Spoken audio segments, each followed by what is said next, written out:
This is Making Stitches, and this time we hear about an amazing crochet project supporting Ukrainian refugees.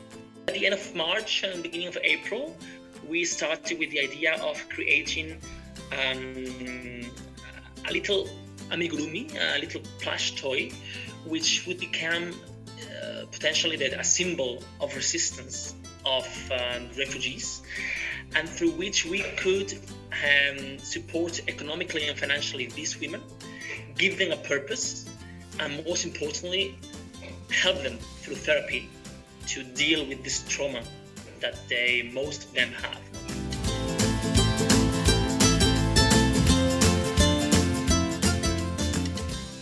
Hello and welcome to Making Stitches. I'm Lindsay, a lifelong crafter, a crochet designer and journalist.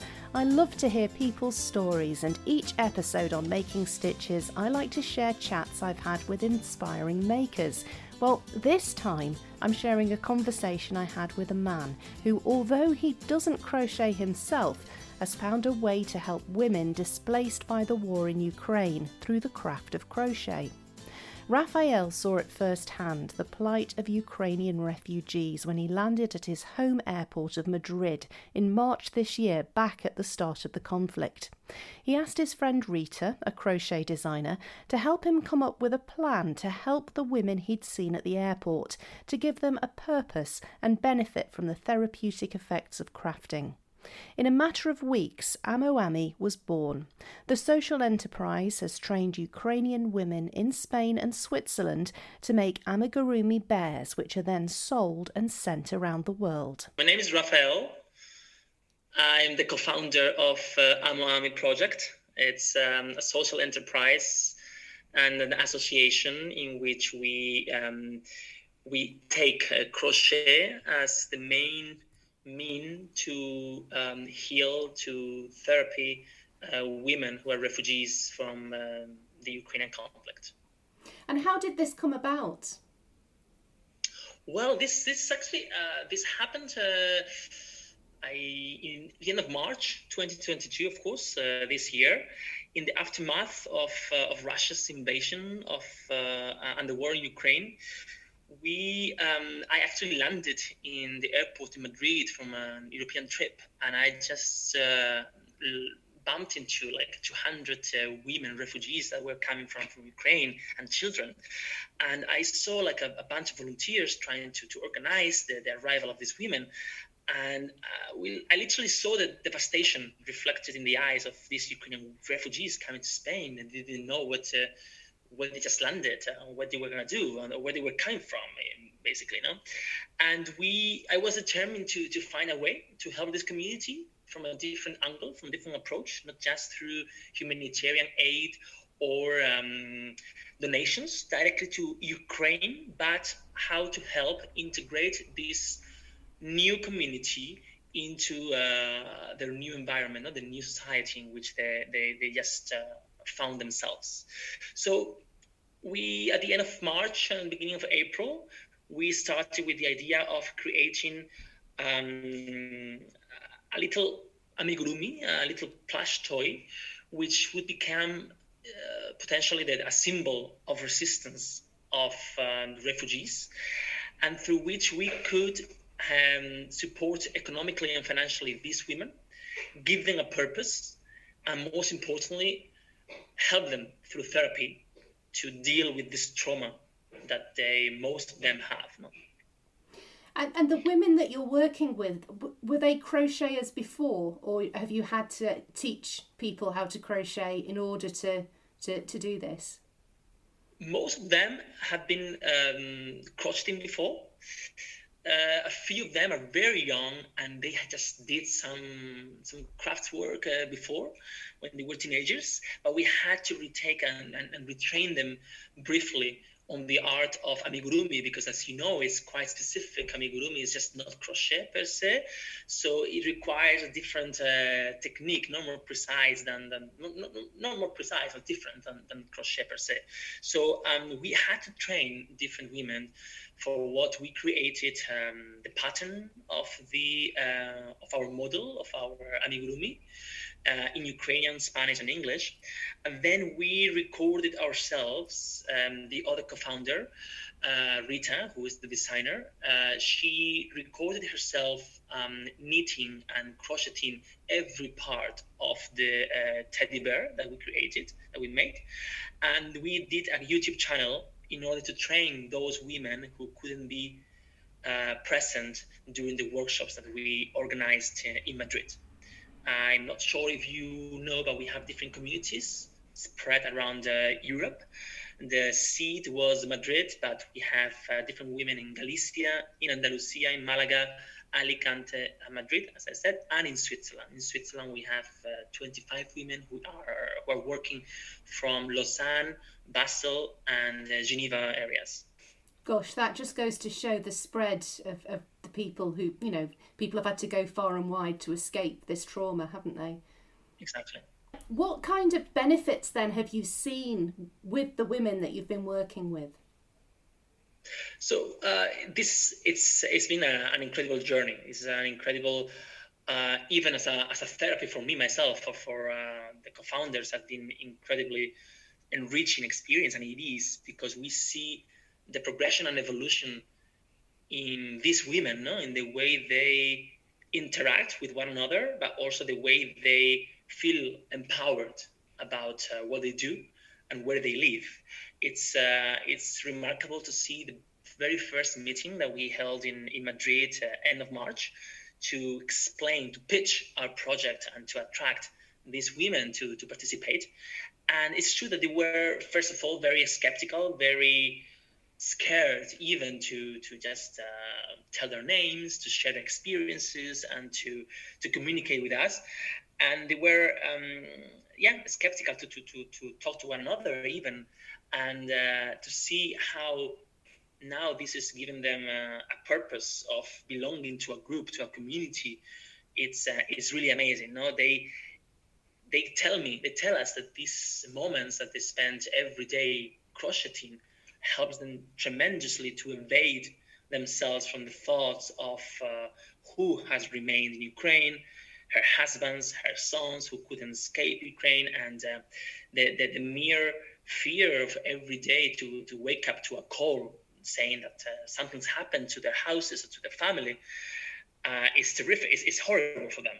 So knitting, it's the moment in which they find peace and they can think of something else. They distract themselves, And secondly, they feel very proud that what they are doing, the manual work, that the craftsmanship that they are doing with their hands, is bringing joy, is bringing happiness to kids all around the world, And it's a way also of sharing Ukrainian culture across different places, Absolutely. And these bears that are being made, where are they going?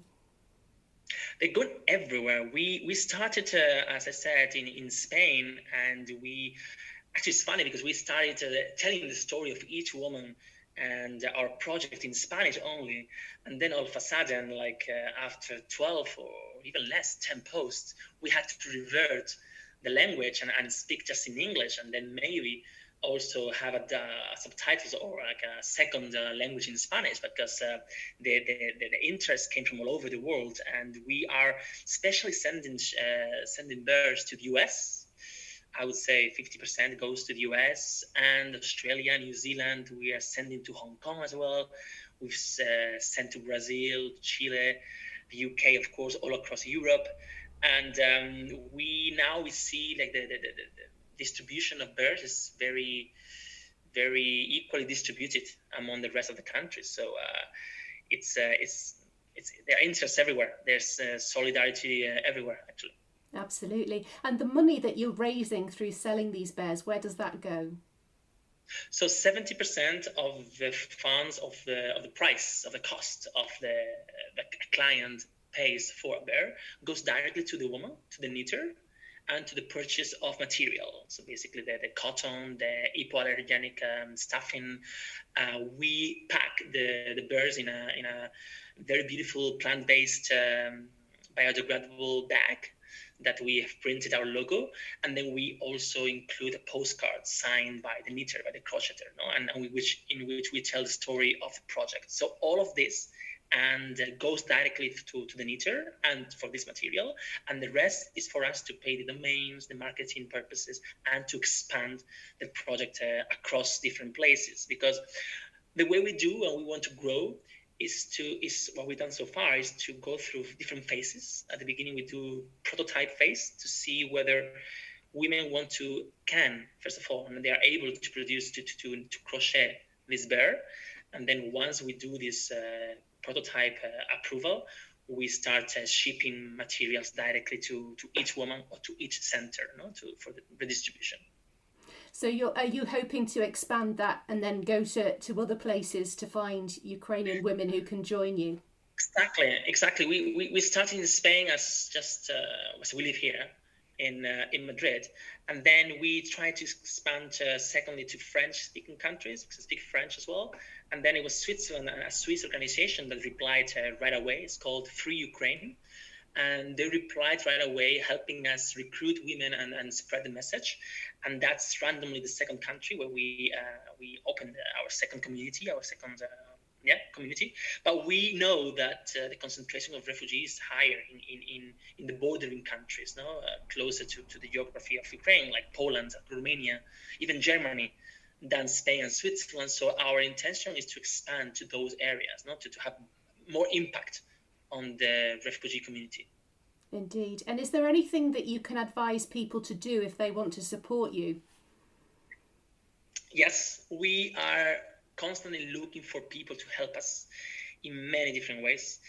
In the website, in the creation of the website, in using marketing, spreading the message, just writing a column like you're doing, or writing an article to let people in the country, in the communities know about this project, because we have very limited resources in terms of on how to brand ourselves. Very limited so far, and we would like the word of mouth to work faster and more extensively.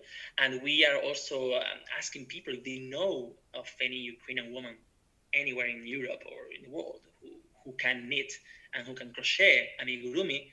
More than welcome to contact us through email or through Instagram or Facebook for us to get in touch with her and hopefully to give her the possibility to participate in this project. Oh, that's wonderful. Well, it's amazing that you, from just witnessing these women in the airport to getting to this stage where you are now with so many women involved already, it is wonderful. You must feel very proud. It's much more than we expected, to be honest. We were doing trial and error. We were trying to do we would just run our own little investments in this project. If it works well, fantastic. If it doesn't, we are helping women. So it's a different way of donating. So it's working quite well, and we don't want to stop just in the Ukrainian conflict. This is a scalable project that aim to tackle different groups of vulnerable people. We hope this doesn't chronify this conflict forever, but it seems like it's going to last longer than we expected. But we aim to also have different amigurumi models, different symbols for different causes. Like there are refugees from all over the world, from Syria, from Yemen, from Afghanistan. There are victims of domestic violence. There are many people which could benefit from the therapy of crocheting. So we believe in crochet as a mean to heal, as a mean to create power in their own lives, a sense of belonging and purpose. And we are not stopping just in Ukraine. It was the inspiration, but we want to go beyond. Wonderful. And what's your background, Rafael? Are you a crocheter yourself? No. I am a bit ashamed to admit that I don't crochet myself.